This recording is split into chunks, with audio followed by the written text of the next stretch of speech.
We have an update tonight as we follow the money in Fairhope. The city plans to spend close to $28,000 of your taxpayer dollars on bigger trees to line the streets downtown to, quote, make things right. Last month, the city set out to replace 55 older willows, but stopped in the middle of the process. NBC 15's James Gordon joins us now from Fairhope.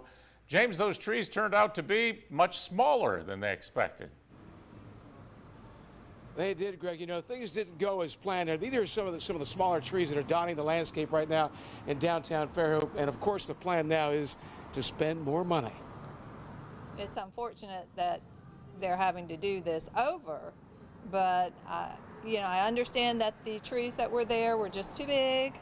You know, the utilities were being impacted, so do what you have to do. But I love having the trees downtown. You know, it might be an expense, but again, it's an expense that I think can be worth its value, you know, to be able to have the aesthetics that it gives our small town of Fairhope. Yes, this issue may be controversial, but the city council says it will stay within the original $50,000 bid to replace the trees.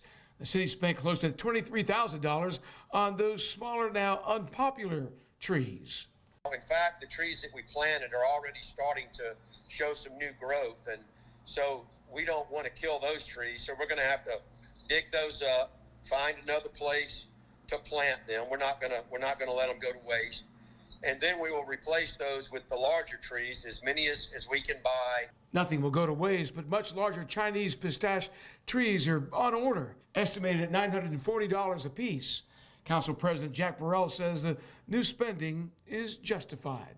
You know, I think the return that we get for the city of Fairhope to keep it the way people expect it to be downtown is worth, you know, that expense. We spend a fair amount of money on flowers, and we spend a fair amount of money on trees and beautification projects.